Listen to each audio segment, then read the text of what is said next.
Welcome everyone to Senate Education, our day of really mostly looking at budgetary issues and then also some work on page 630, which is an act relating to boards of cooperative education services, which hopefully between that and school construction, we can wrap up pretty quickly as House bills are going to be moving back, our Senate bills are going to be moving back our way as well.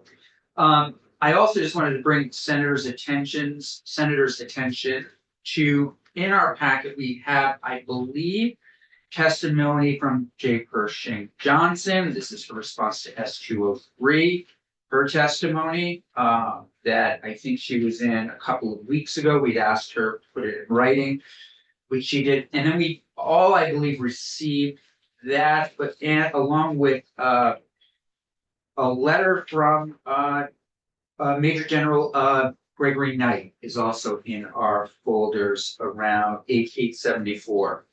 And then finally, which we'll come back to, H871, we have some suggestions on school construction from Mr. Lafayette, who was in our committee yesterday. So we'll keep track of these as well, and we'll make adjustments accordingly. But for now, Catherine and Brian, do you want to come together or how do you want to get this? Yeah.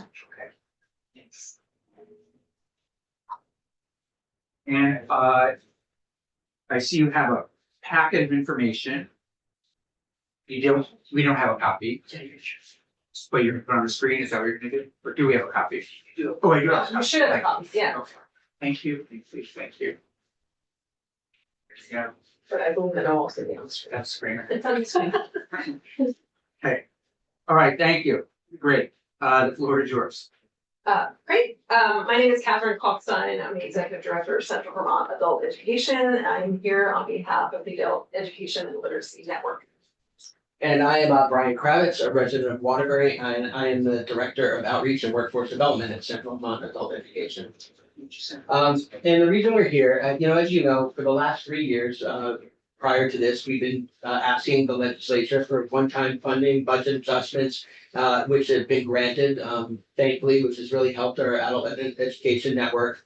And at the end of the last session, along with the budget adjustment, a high school completion access report was ordered over the summer of 2023. And we're here to talk about the recommendations of that committee and how it affects us and how hopefully we can move forward with standard, stabilized funding for our services. Great. So on the next slide, slide number 2, it just gives you a summary of these are the highlights from the report from the HSCP Student Access Study recommendations. You should have also received in your packet a memo from the Literacy Network that explains a little bit in more detail how these recommendations will make a difference for AEL providers. But kind of in a nutshell, what the study is recommending is that moving all of the services under one umbrella.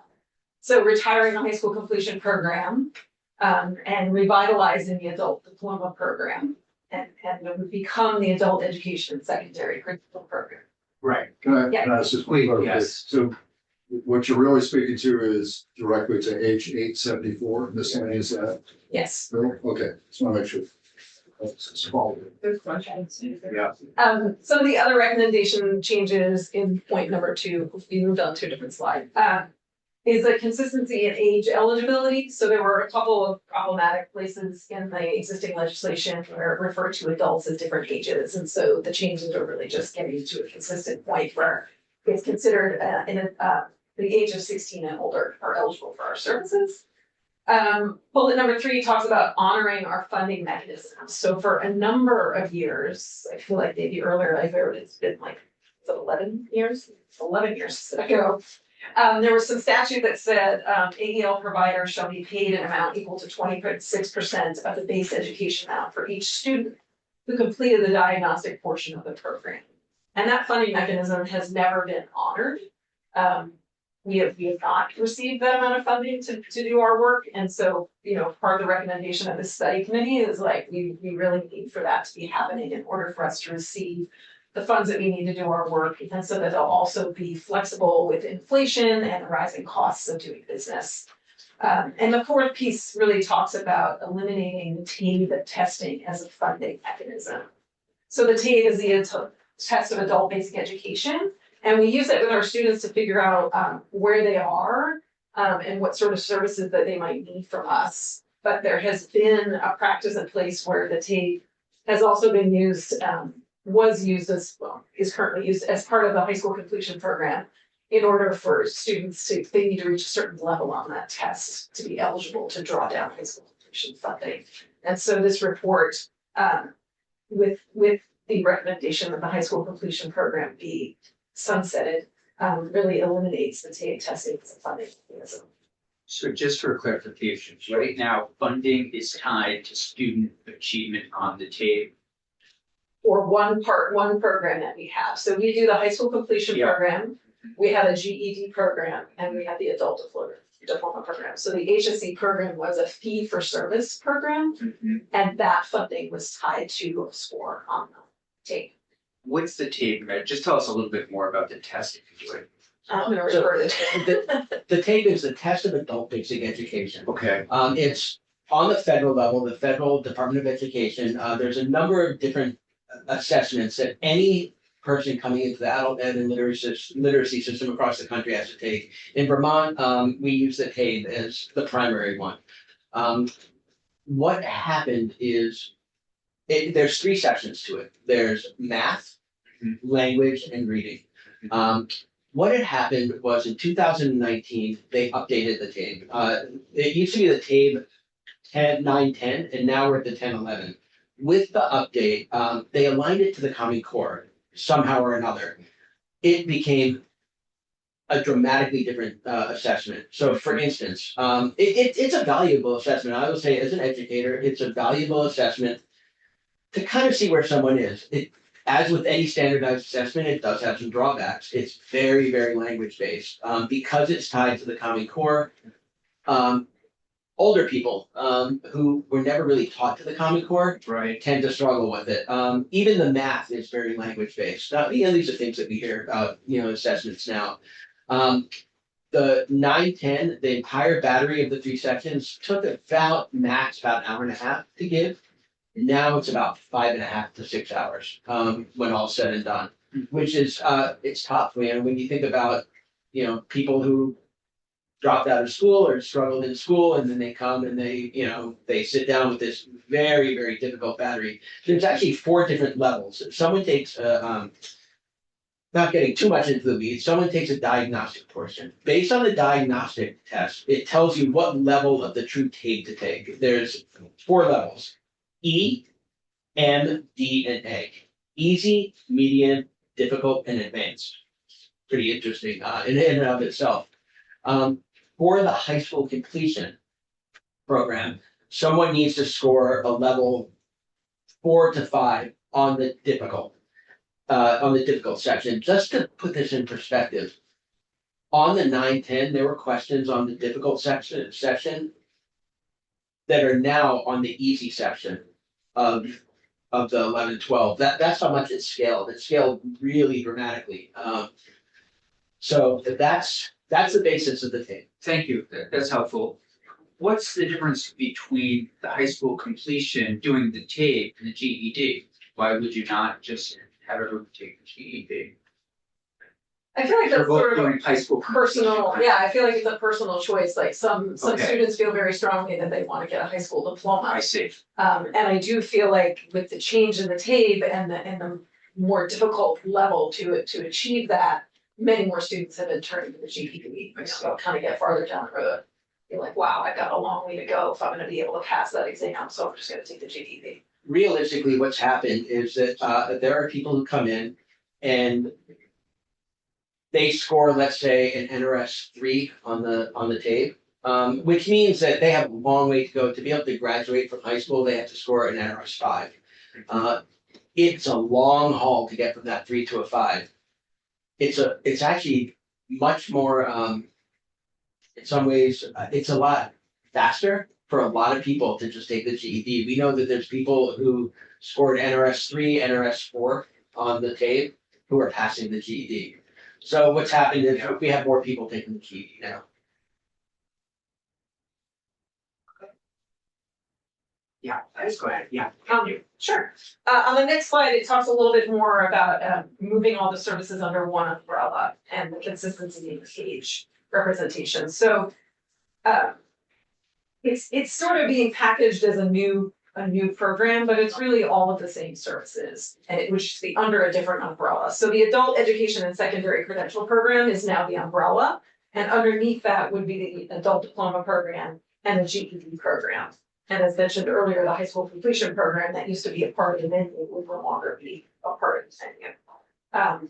And then there's, again, just some language around how they're bringing the consistency to the 16 years of age, just so throughout the legislation, it's all referencing 16 years of age. So I don't know if you have any questions on that. Okay, so our next slide is Actually, really, you did have Sure. pretty good testimony yesterday and last week on most sections. yeah, so the next slide is really, eliminating the TABE as a funding mechanism. And that's something, that was one of our real goals, for, as we move forward. I don't, we talked about the TABE. This is really the key equity piece, is that, it's just, as I said, someone who was able to get a high school credential through the GED, unable to get it, through high school completion. So without belaboring that point, I think we can move on, unless there's more questions about the table. Okay, great. On the next slide, it again just talks about honoring the funding mechanism. The FY 25 budget as passed by the House includes a total appropriation of 2.6, almost 6.2, almost 6.3 for Vermont AEL providers. And it talked about this division of the 60-40. This total amount is calculated from the JFO based on our current student numbers.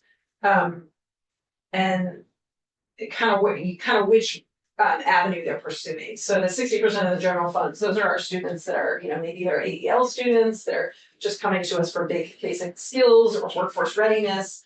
And the 40%, that's sort of typically the 40% that are coming to us because they would like some sort of high school credential. So that's how that division was made. What did we approve in budget adjustments? Anything? Yes. Yeah, what was that? Was the total 5? For this year?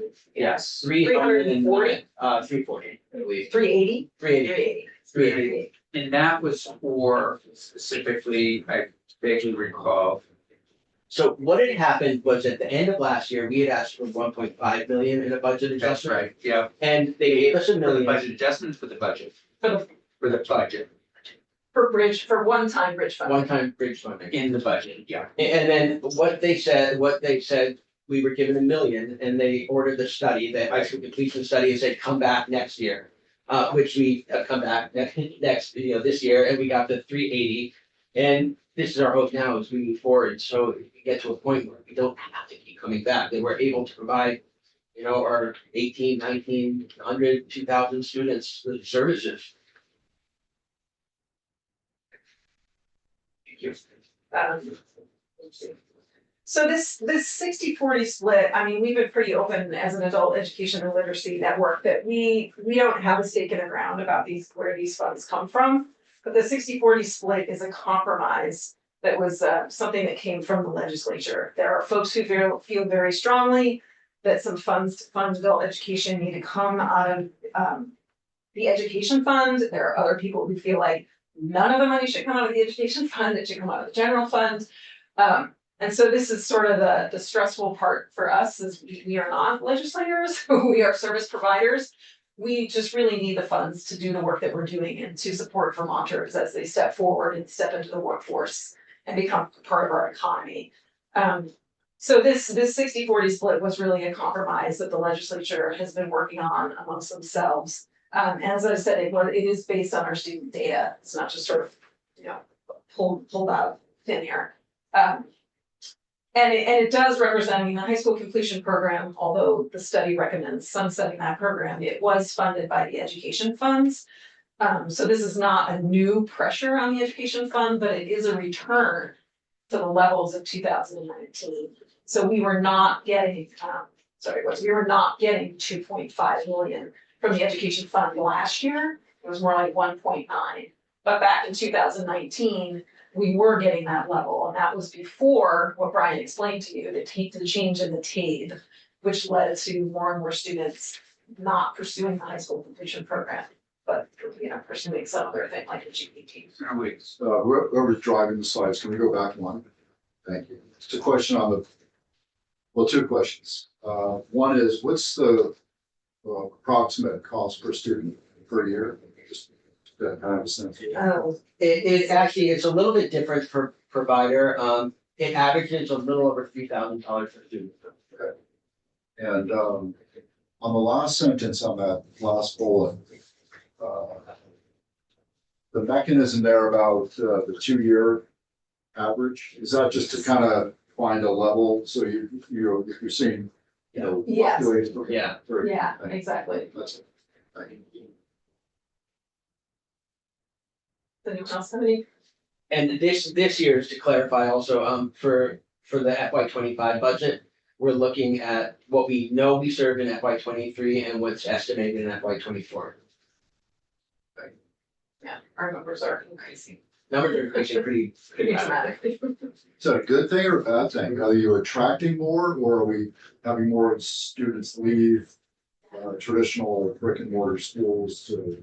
I think it's hard to say. I mean, I feel like more people are coming to us. I will say for us personally at CBAE, we have a lot more ELS students. So a lot more Native Americans who are coming to us with very, very low level of English language. The English language learner population has really bloomed across the state. In FY 22, we saw 70 at CBAE. Last year, we had 107. So we're talking a 50% increase in a year. We're looking at more than 107 this year. Vermont Adult Learning, I know, has also just had a massive influx. Even Tutorial Center in Bennington, they used to have almost none, and I think they have over 20 this year. So, and then older adults also coming in. Nice to see both of you in real life and in person, if it was over Zoom all summer. Thank you so much for your testimony, and I really appreciate the work that you guys are doing, and especially coming from a region where we do have a lot of new Americans. This is important work, so I appreciate that.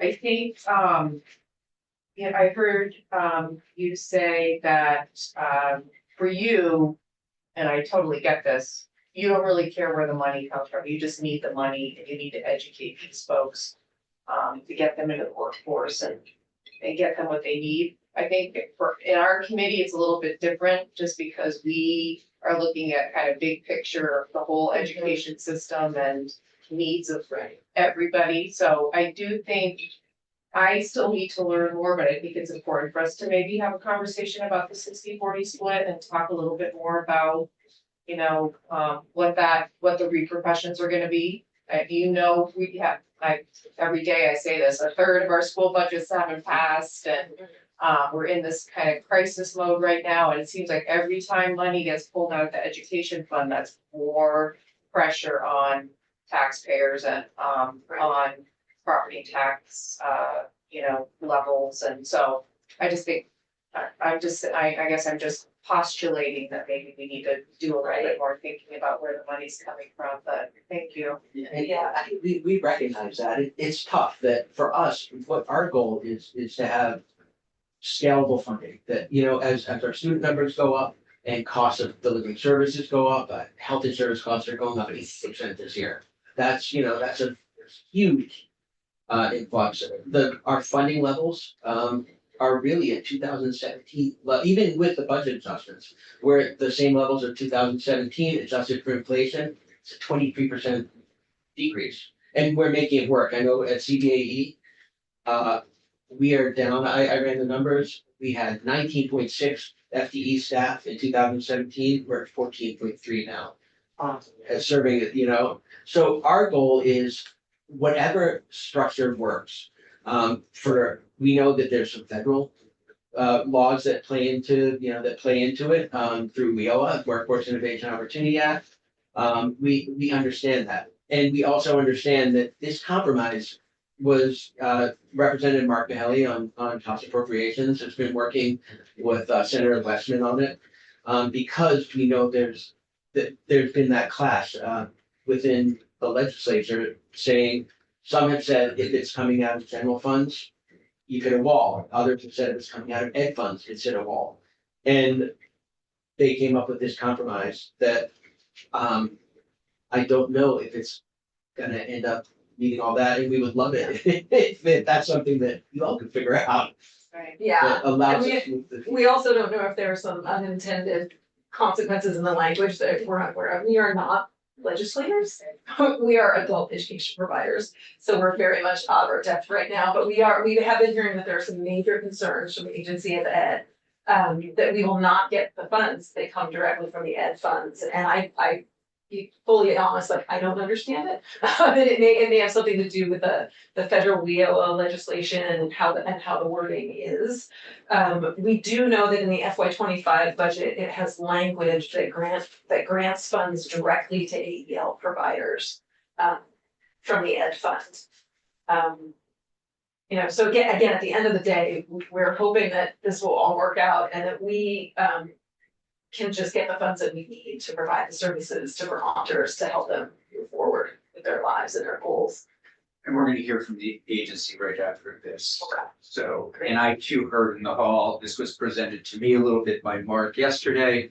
And then I also heard that he ran into folks from the agency that this was a non-starter, and I don't know. Again, they can explain that piece of it. I do share Senator Buick's concerns about the pressures on the ed fund, number Right. one. But it sounds as though they also have some concerns around, how the ed fund might be used. Sounds like something, Right. yeah. Yeah. I'm with you, I don't quite get it, but. But yeah, we don't want the unintended consequence to be, we've done all this work, we're trying to get a system that's gonna have the funds that we need and grow with us, and only to find out in the nth hour that that's not, we've done something that. So, Senator Doesn't Hicks work. has a question. Well, just how I heard it from Krista Torrey about last year. Met him, he's, Oh, big, for that. so he's on to it, yeah. Who's that? Krista Torrey, he's the head of the development. Oh, I will say, at its core, if you strip away where the funds are coming from, the 26% of the average of 2-year students, that 26% of the average cost, that gets us what we need. However, the funding comes out, because we know that average cost goes up every year, so that's scaled for inflation, which we haven't had in forever. And as our student numbers go up, we get more money to be able to serve our students. We would love to be able to get back to our staffing levels. I will say at an administrative level, some of us are doing way too many things. And our teachers are really stressed also because everyone's down. So that at the core of it works beautifully, I think, for everyone. It's just that nitty gritty of where it comes from.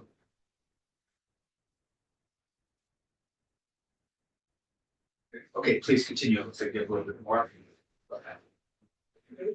I don't think so, I think we covered it. So tell us about the successes, or tell us why this, why we should do this. Tell us a little bit more about that. So we've heard a little bit about English language learners, but tell us who else you're reaching and the difference you're making. Okay. And share some stories from them. Yeah. I mean, and not just, give us some numbers. Tell us, and because this is a competitive budget year more than ever. I think if you look at our data, the student numbers. Yeah. Our total numbers in FY 22, we served 1,699 students total. We're up in FY 23, 1,852. Yeah. Halfway through this year, we're at 1,457. The last quarter of the year is typically, for some reason, historically our biggest. I know at Central Vermont Adult Education, we're gonna last year, our goal with the agency of ed was 375. Yeah. We saw 446 last year, and we're looking at probably more than that this year. Those are huge successes. Some of the numbers, we have, our students come out, they get, industry recognized credentials. That's part of what we do, is they're coming out, and that's in a different memo. We can get you those exact numbers. Forgive me for not having them, top of my head. So there are some pretty significant, successes as far as, let's say, how many people at Central Vermont Adult Ed, 52 of our students got a high school credential last year through GED or the high school completion program. That's a lot of students. And that's a lot of, and for us, they're older. Our students tend to be a little bit older, over 25. Over 25, okay. Interestingly, coming in, we have found that that our incoming students have lower literacy levels than they've had in years. They're coming in at much lower literacy levels, and that's a positive. That means that those people who are at the lowest end, there's so many programs out there to get these people into the workforce. And that they're really hard to get in the workforce because we're fighting cultural issues, within family cultures. If someone hasn't graduated from high school, 70% higher chance their children will not graduate from high school. I'm sorry, 80%, 70% higher chance if a parent has low literacy, 70% higher chance their children will have low literacy. So, Senator, go ahead. Just looking at this goal, high school completion program, English language learning, adult basic ed. So this is now gonna be all under one umbrella, correct? All these three programs are gonna be all under one. Yes, but well, the high school completion students would be added to the adult basic ed program, or we may start tracking the adult diploma program. But I think we'll always continue to track our English language learners separately, because I feel like there's a lot of interest around what's going on with that population and how we're serving them. And it really is a bit of a different service than we're providing. And so high school completion will be part of adult basic ed. Yeah. Correct? Okay, in that paradigm shift, do you foresee any outcomes or changes in numbers or outcomes or anything like that? We're not anticipating any, like, it doesn't feel like based on what's being presented, that our services are gonna change. It's just what we're calling things and where we're hopefully drawing the money from, how we're paying for it. The high school completion program as a fee for service model was excessively top heavy in terms of doing the invoicing and the billing, not only for us as providers, but for the agency of education. It's. Yeah, please. Thank you. And first, I want to apologize. I missed the first half of your testimony. I had to step out for a few minutes, but so if you've already answered this, just let me know. But can you let me know how many students between 16 and 18, I'm thinking high school students, are attending these classes? I'm looking at the bottom of page 1 with the 600 students between 16 to 20. I was wondering if you have a ballpark of how many of those are high school age students.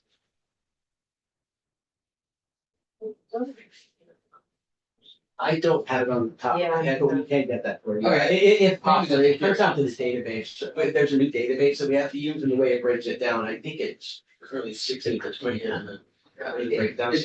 It's not super pressing, but I mean, I think one thing I'm just first trying to understand is, if somebody's still in the high school age range, what is to prevent them from, taking classes at the school if they want to go back to getting their education? Or rather, is it that adult education provides classes that aren't available in the high school? Is that? Our mandate has really been, we can only serve students who are not enrolled in high school.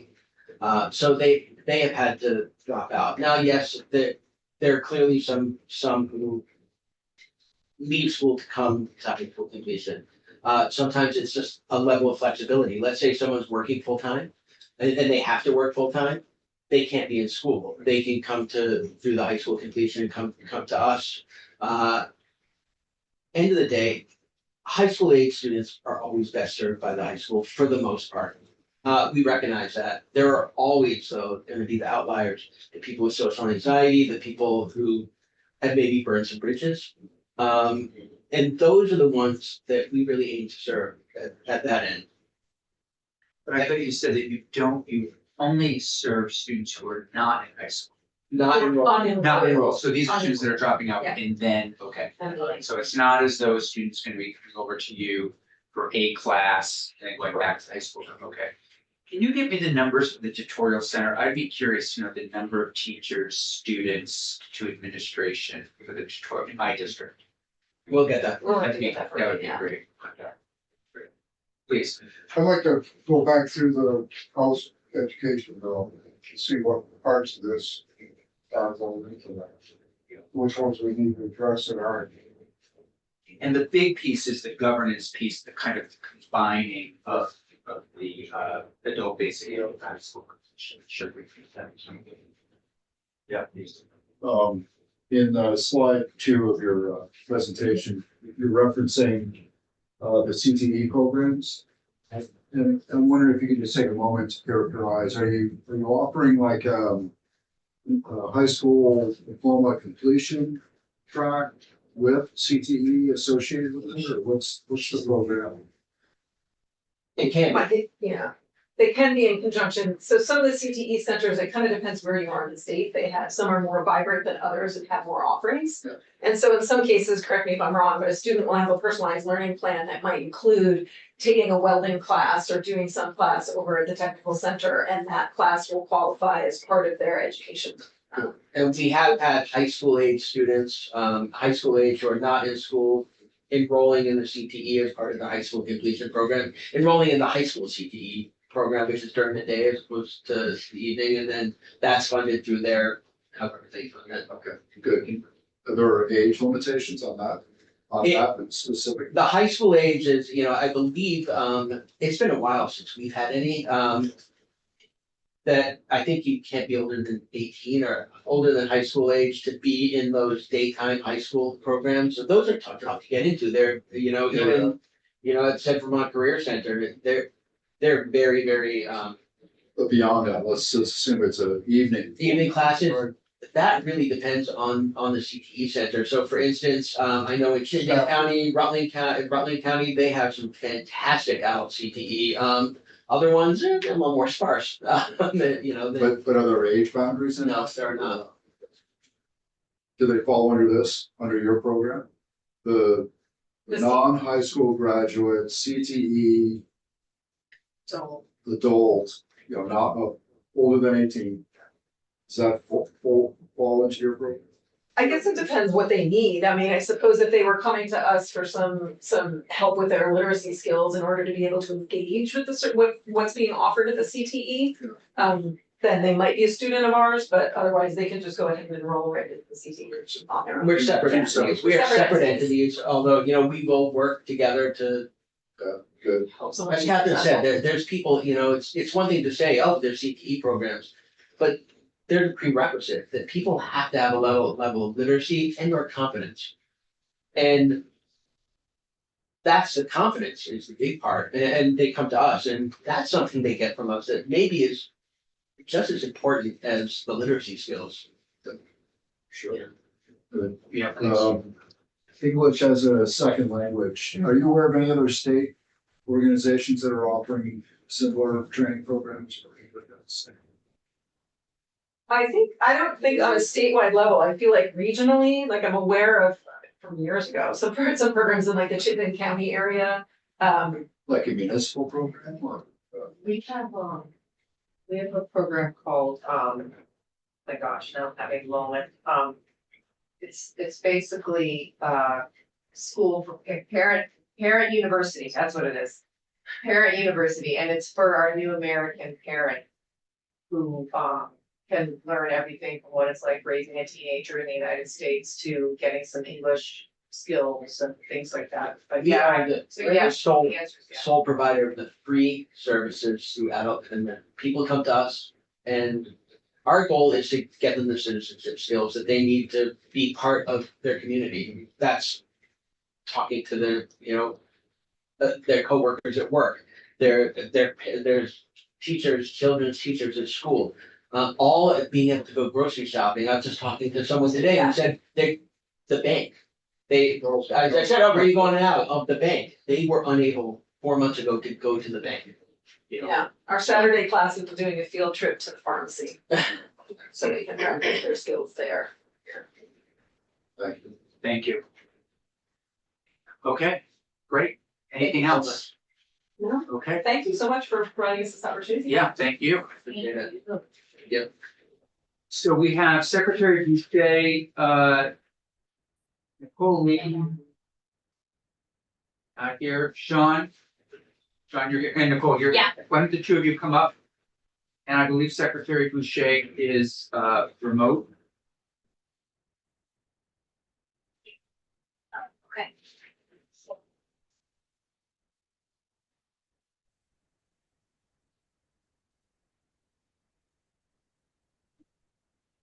Nice to see you. Hi, everyone. Hello.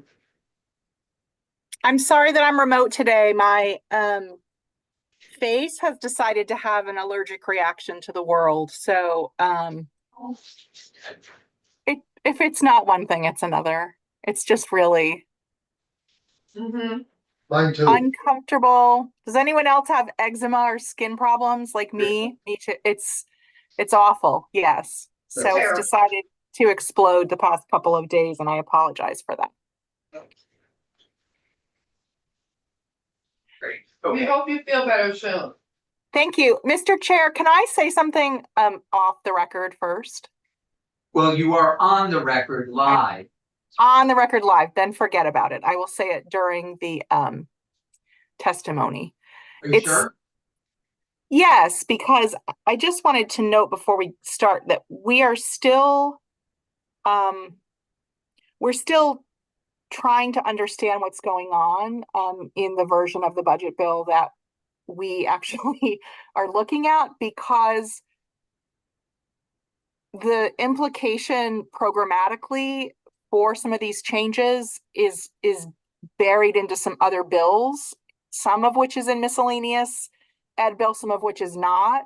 So it looks like you're nodding like that's not surprising to you, but I just wanted to note that that we may have additional testimony that we'll share with you. We'll follow up with a written testimony after this, but I just wanted you to know that we're still trying to get our best sense of what's going on with this, but we got some surprises, and then we're still uncovering a bit of puzzling sort of pieces.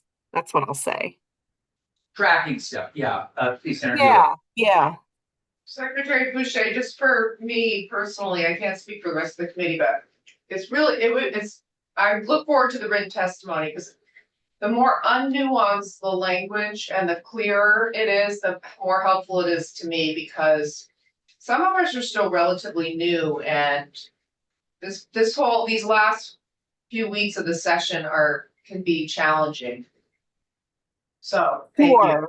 Yeah, you're very welcome. And we're trying our very best to be as clear as we can. I think we're still, what I meant to just clarify it a little is that we're still trying to figure out like how some of the values in the budget bill match up with what we think they mean, but we're not quite there yet. So does that clarify even further? We want to be crystal clear as we can. And so we think we're in good shape with that, but I just wanted to preface our testimony by saying we might come back with some additional tweaks, final tweaks information, because we're still looking at this bill Yeah. in That's how, partnership with some of the programmatic bills that are out there, if that makes sense. thank you. Yeah, very helpful, and I echo what Senator Kulik said. The written testimony after this will be very helpful to the committee. I think the House is trying something a little different this year in some ways. And maybe we'll get some clarification on that, but I did have a conversation with the chair of appropriations, and I know some of the things, for example, and I'm sure you'll talk about that. We've asked for a CT position, that's in the Yep. Senate budget already. We've asked for a literacy position, she put that in the Senate budget.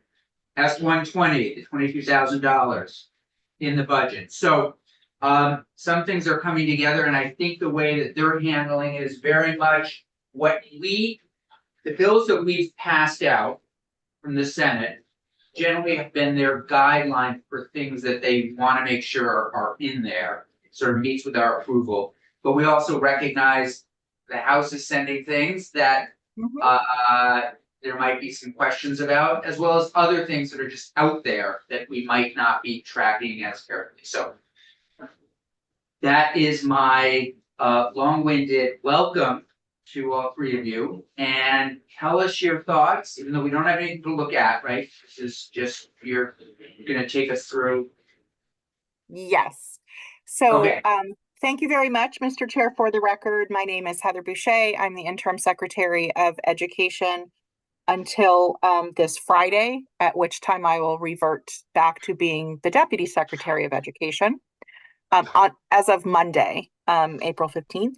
And I'm joined by Sean Cuisino, who is our deputy CFO, and Nicole Lee, who is our director of education finance. And I'm not sure that you've met, I think you met them because we went over our budget. Yes, we went over our proposed budget several weeks ago with you all. So Sean is going to lead the way with Nicole and I providing some additional information. And I believe Sean, take it away. We're just going to kind of walk through our sections of the House version of the budget bill. Yeah, thank you, Heather. And again, you don't want us to look at anything, right? This is, we don't have anything to look at, so I want us to look at something, give it to us. It's like, I was just. Well, we can reference the section, Sean, the section of the maybe the page number in the section of the bill. Do you have If that? the committee has that. You could also get it up on. yeah, I think getting it up on the screen is a great idea. Thank you, Senator Julie. Welcome. You want me to do it, or? Yeah, if I could just get your email that I could just send the link over to. Unless you already have it. I should have it. Okay.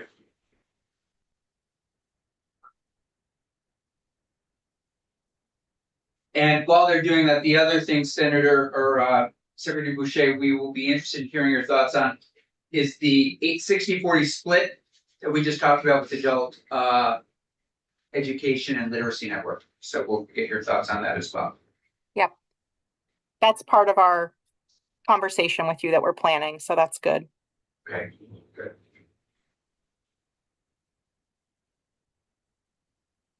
It's an opportunity to chat, catch up if you want to go down. How's it going? How are those mushroom spores?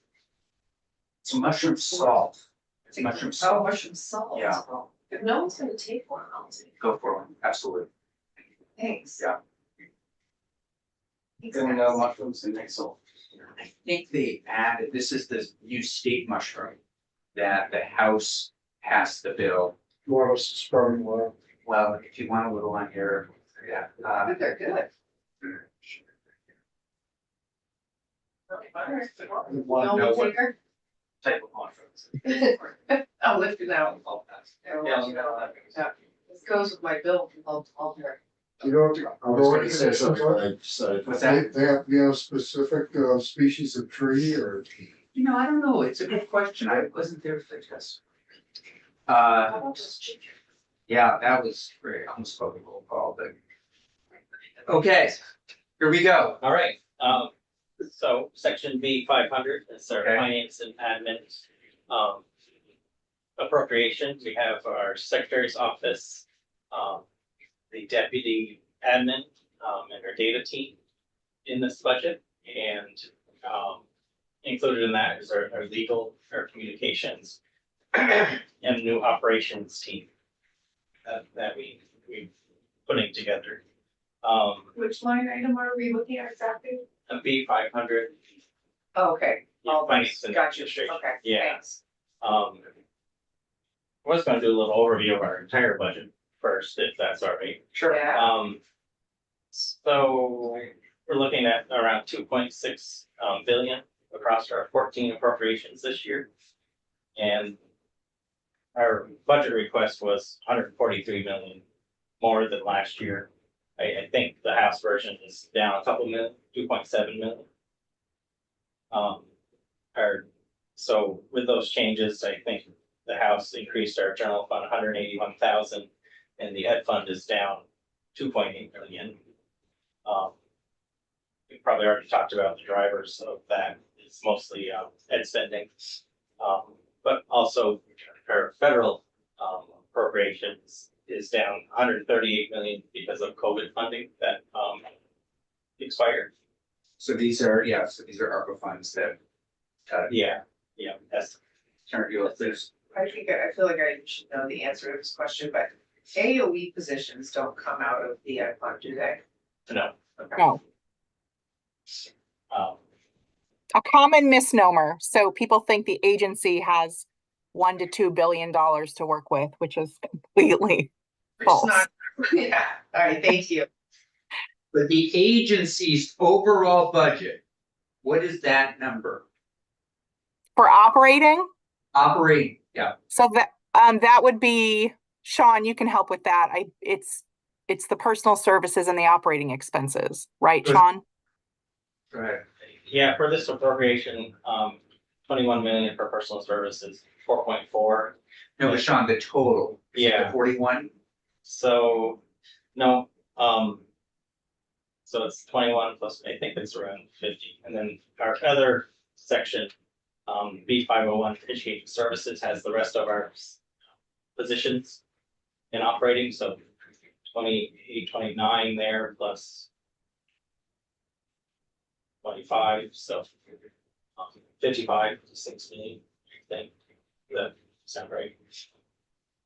Yes. Okay. Does that Right. make sense, Mr. Chair? So we're basically for B500 and B501, we're just backing out the grants that are allocated because we don't get the grants, they go to the field, but the other expenses, personal and operating, are the agencies. All right. Does that make sense? Okay. Yeah, I think I'm just confused by, we don't have anything really, so am I looking at what you also are all agreeing to that the House passed? No, why don't we get to the specific sections, Sean? Because I think that's what this committee wants to know more, are the parts that we don't agree with. I do think it's a little confusing just to go over the overall numbers. Okay. So why don't we get down to the different sections? We already talked about section A107 with the positions. And so I think that this committee is aware that we were looking for the CTE position. It's not surprising it wasn't, I guess, in the House budget because we haven't testified on that yet. So it's good to hear about the CTE position. I think with the new changes to the literacy bill, we're very comfortable with the literacy position, even though it's not something that was asked of originally in the governor's budget. So as long as, I think we're feeling good as long as those get into the Senate appropriations budget and end up being part of the final conversation. Yeah, and I would just recommend in conversations with the House and the governor that we get the support we need. I mean, we talk about a bad headline, all the stuff we've done on literacy and all the needs out there, and then we're getting pushback from the administration not to have a position. So as much support as you possibly can give, that would be great. Will do. And again, if this wasn't clear, I think because we're adding significant new work, particularly with the universal dyslexia screener, I think that argument holds from the administrative side as well. I think the initial work we had scoped out in our initial proposal way back when, we could have probably gotten that work done with what we have, but we're in agreement that wholesale, the way S204 is, it's reasonable that we would have another position. So that's my position on that. Great. Sean, can you actually get to the section that breaks down all the changes in text? for Sure. the education section? Thanks. I think that's the part that the committee is going to be most interested in, and we can just kind of walk through those.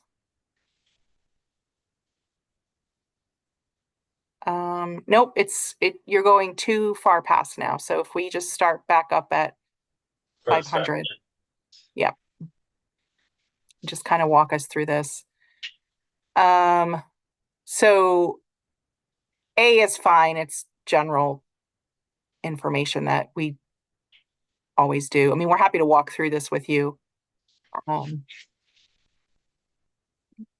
In terms of the special education formula grants, we don't have any concerns with this.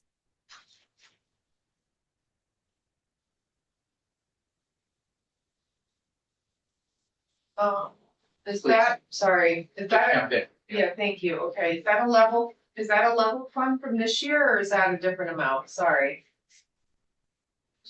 Yes. In provision A, in that, yeah, that one. This is just the required extension of where we are with Act 173. So, Nicole, correct? It's not correct.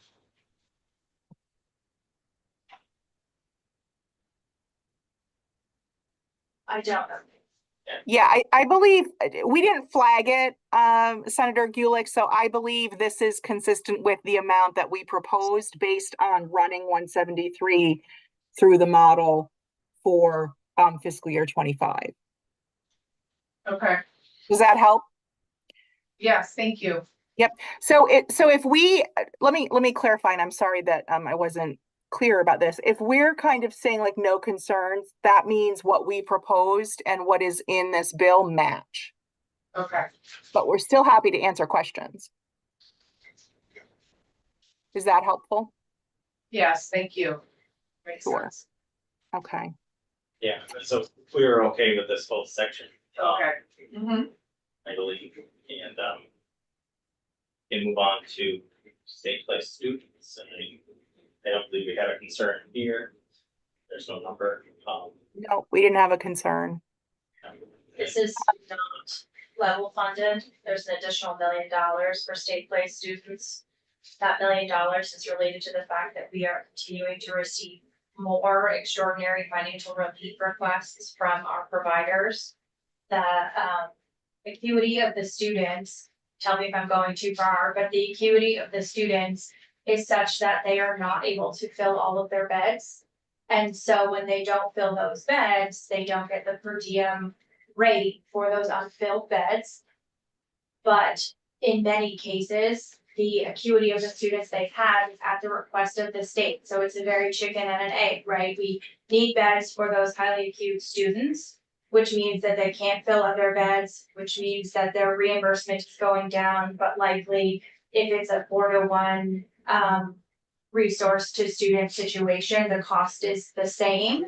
And so we are seeing requests for extraordinary financial relief, and especially as beds decrease in the state, it's very important to keep those that are still open, and we do end up paying out funds for those extraordinary financial relief requests. So these are young people in therapeutic programs, Residential. residential therapeutic programs. That is not the whole appropriation, right? State place doesn't mean every student is residentially placed. It is those that are residentially placed that we are seeing more requests for extraordinary financial.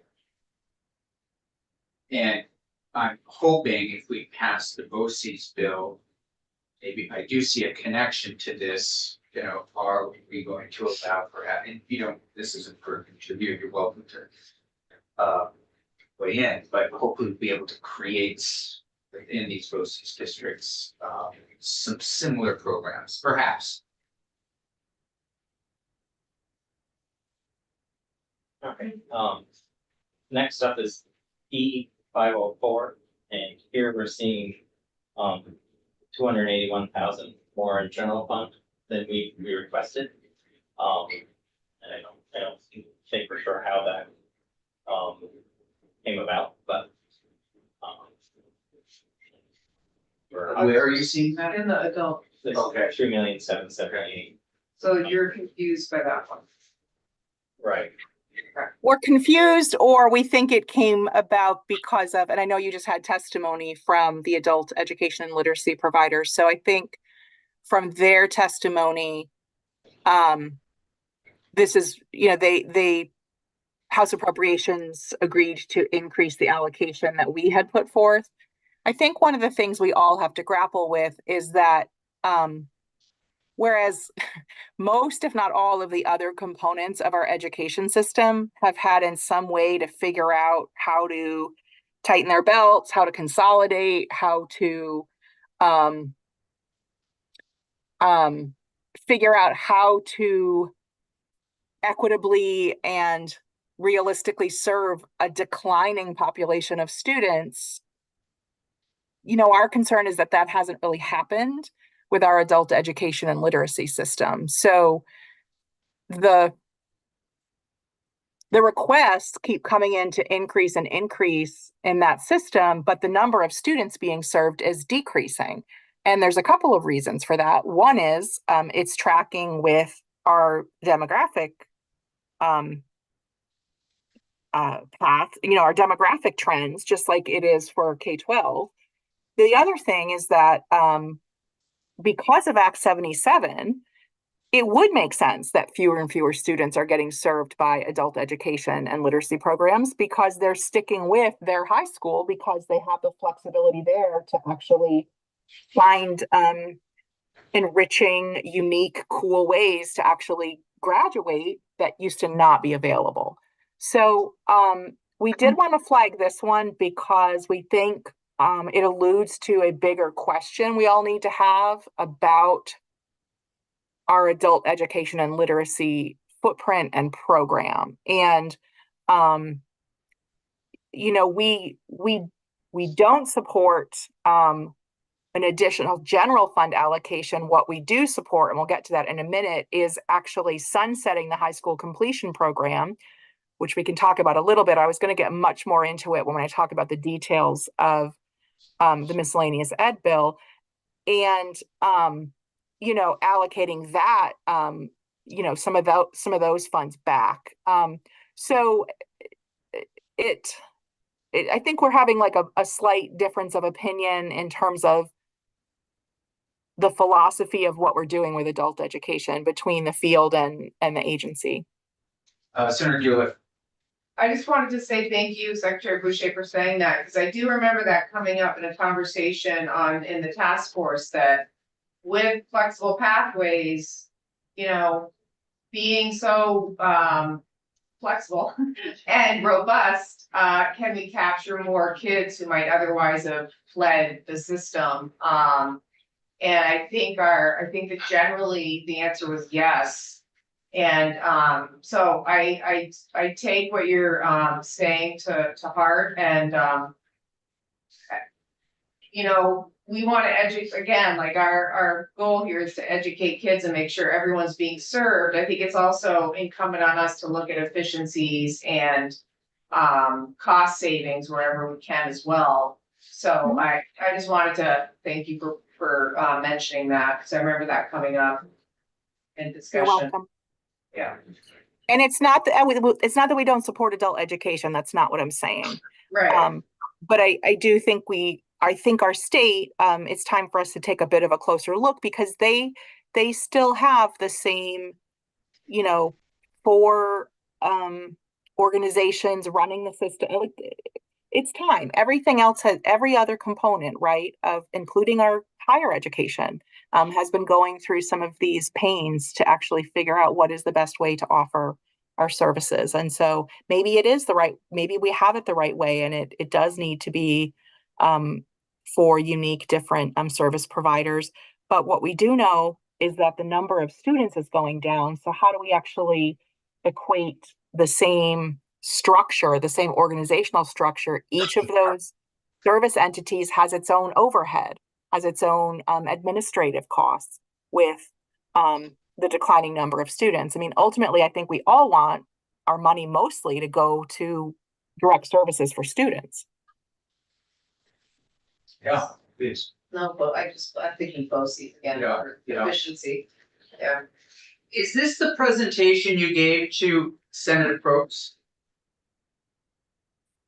No, we haven't had this conversation yet, Mr. Chair, with Senator Probst, where we've gone through the House big bill.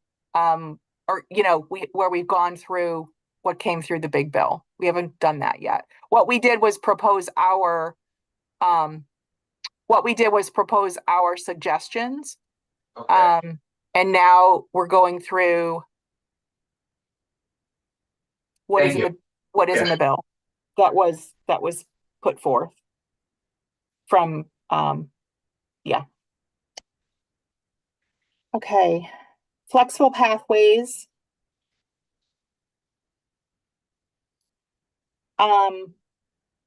This is where I think it's a little confusing to us what is going on. And so we've got some notwithstanding language. It looks like they've decreased the House budget shows a decrease of $381,000 to our flexible pathways budget. We do not support that. We still certainly have a long way to go in terms of our students making their way towards college enrollment. We still are not doing great in that outcome metric. We had recommended to defund the high school completion program and then recoup those dollars, but we think that somehow a conversation occurred, perhaps not in the House Ed Committee, but in House Appropriations, to instead of just kind of rolling that high school completion money over to adult ed and literacy, to somehow also short the flexible pathways allocation. And it doesn't make a lot of sense because nothing changed about the way that program runs. And so what it would mean is that we're just under budgeting for it. We're still going to have to pay it out because it isn't capped by like the number of students who sign up for dual enrollment or early college. If they sign up for it, if they meet the criteria to sign up for it, like we have to pay for them. Senator. So, yeah. Yeah, Secretary Boucher, I totally agree with you. It seems like a programmatic shift should precede the budgetary changes. That would make sense. So this is a little bit baffling. I don't quite get it. I had heard conversation about the equity piece of dual enrollment.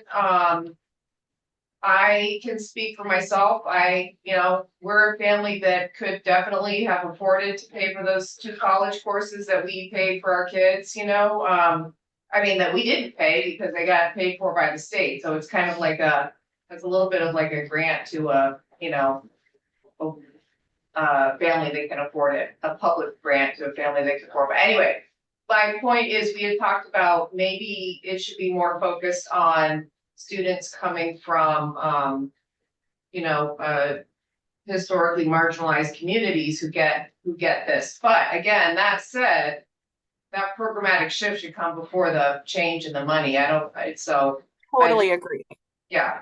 This would be such a shock to the system if we really carried this through, that we were reducing the allocation. Again, first of all, it would be no reduction in the allocation because all we would be doing is coming back to you with a Budget Adjustment Act next year saying, oh, by the way, we went over the budget for dual enrollment in early college because the numbers are actually increasing, just so folks know. I completely hear you and agree on the equity piece. I think one of the challenges is, so we provided some data, which I'm happy to share with this committee, to appropriations upon request, but it had sort of like the overall percentage of students who qualify for free and reduced lunch, which is a typical metric we've used. It's not an effective statistic, I would argue, to make these kind of policy changes because it's across all of the colleges that actually participate.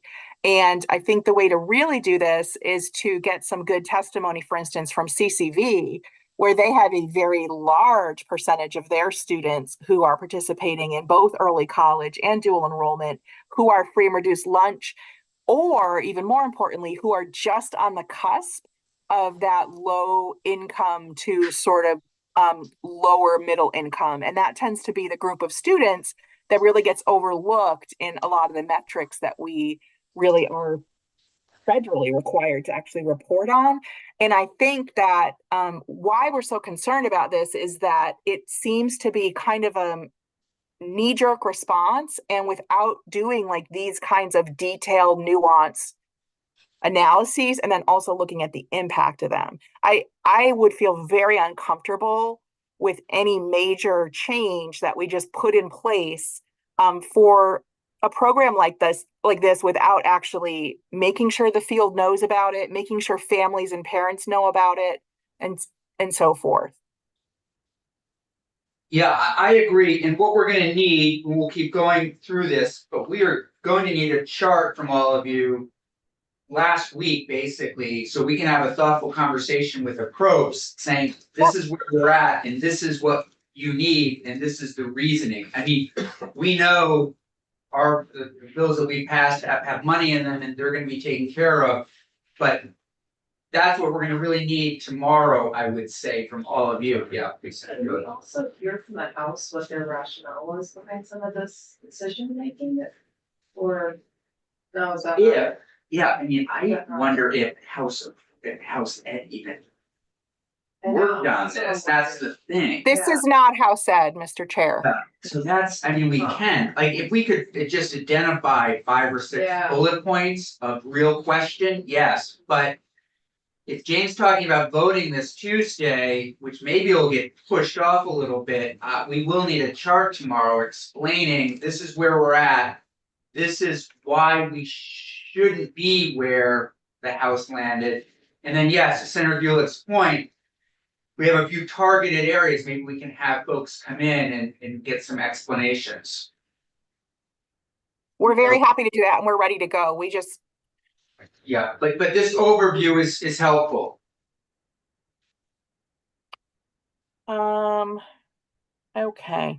So I would say for us, that one is the biggest point of concern, what's going on in the budget with early college and flexible pathways, like that component of it.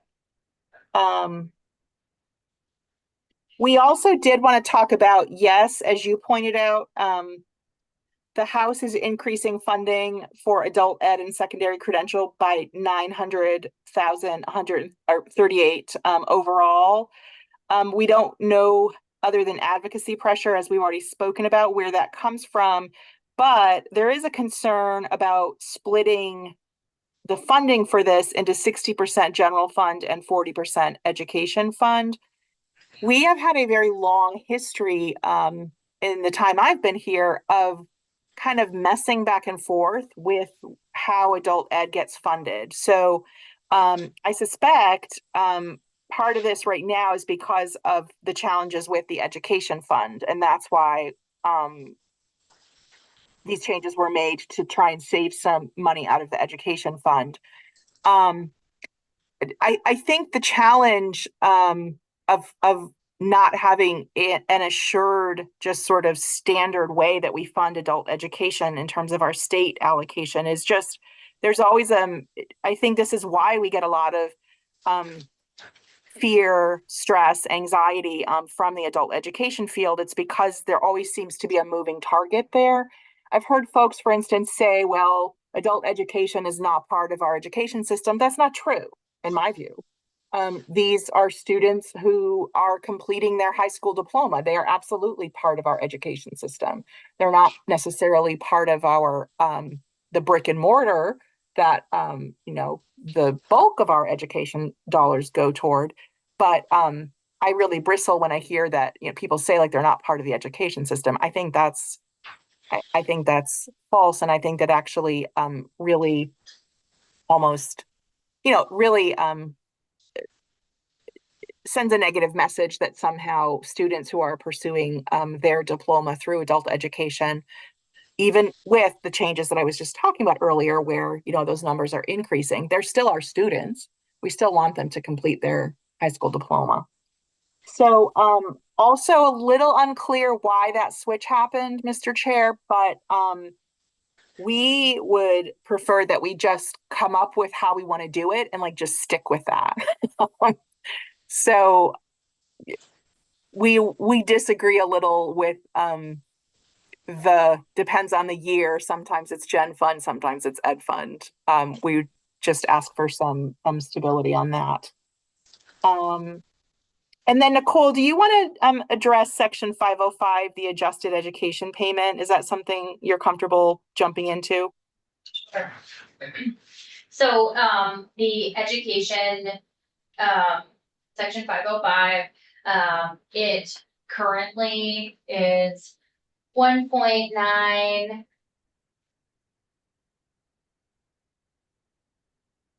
What page we want? 6%. So at the time that the House passed it, it was 1.919 billion. Because of defeated budgets this year, we have continued to collect district budget information.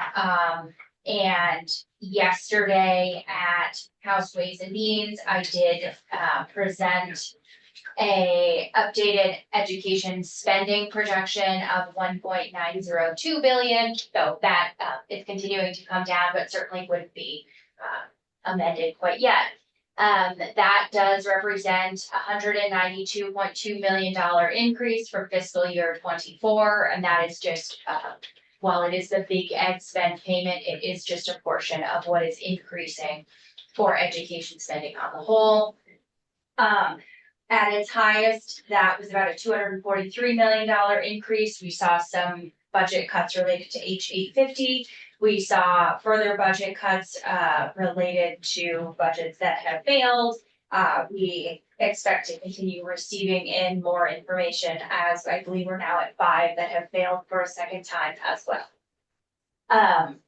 In the one issue I'd like to point out in actually B505 row 19 is it does roll together an education spending payment and a new categorical aid grant. That categorical aid is for English language learners. We have historically separated those into their own appropriations. It's not necessarily wrong that it's together. It just rolls two things together. With frozen pupils in January, mid to late January, we do have updated numbers and savings from the original budget for the merger support grant and the new ELL categorical aid grant. So probably savings are good news in a year when things are so tight. I don't know what else I have to say about that, but let's just take a quick look. I believe that was all on B505 that I. And then I think we just had 2 other sections that we wanted to cover. Great, that, and then again, we can look at the document you produced Yep. tomorrow. We'll Yep. have this conversation a little bit more. Great. Yep. And we should be done in plenty of time. So, Sean, I'm gonna go to nutrition. So here, the version that we're looking at has reduced the ed fund appropriation. Child nutrition universal meals 2.5 million, and this is actually based on updated AOE projections, so we're fine with this. We don't have any concerns with that. We support that. And then, oh, this is a little out of order. The merger support grants, section 507. The $3 million appropriation we think can now be reduced to 1.8 million for a savings of 1.2 because we now have weighted pupils frozen and don't need as much money for that. So that would be what we would recommend, that we actually can reduce that so that it is 1.8 million. And Nicole, Sean, if you want to delve into that a tiny bit more, that might be useful or not, depending on what the committee would like. Would you like more information on that? I think a little bit, go ahead. So the merger support grant does rely on, if a district did or did not get a small school weight and weighted pupils. If you get a small school weight, you are ineligible for the merger support grant in that year, so there was some, we weren't sure where they were going to land, until weighted pupils were done. And so to be conservative, we had a higher budget. Now that they are frozen, we have released the expected merger support grants to the field already, not the money, just the projection for 25, and it came in $1.2 million less. Okay, Senator Weeks is standing up. Does that mean there's a question? no, That means I've been sitting down too long. City Hall. I apologize. I can't see too well, and I wish again that I were in the room, so I apologize. He does it all the time. If we look at special education, I don't know if that's of interest. I keep going back to your question, is it level funded? Special education, that is B502. Sean will be pulling it up right now. Okay, B502, that is an increase year over year. It's about a $15 million increase, and that is related to, I was in the wrong session earlier. This session, we had talked about extraordinary costs, and that increase is primarily related to a very small portion of our student population who exceed a cost of $66,000 per student.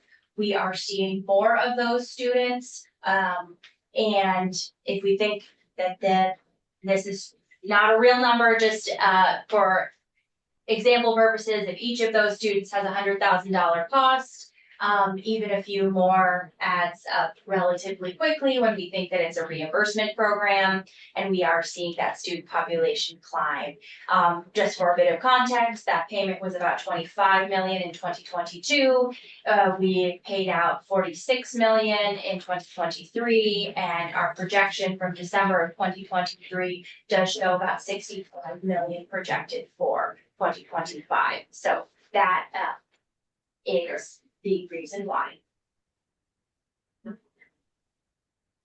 okay.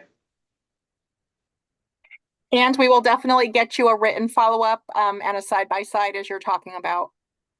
Yeah, and I'm just looking if the committee needs anything else. The committee, again, I don't want to speak for everyone, but the fact that we passed 120 out with money, literacy, CTE, those things are in the budget. Now, what we would be most helpful are areas where you are concerned there may be a decrease in funding from the governor's recommend, and making a case for the return to the governor's recommend. And I'm looking to Correct. committee for other things that you need.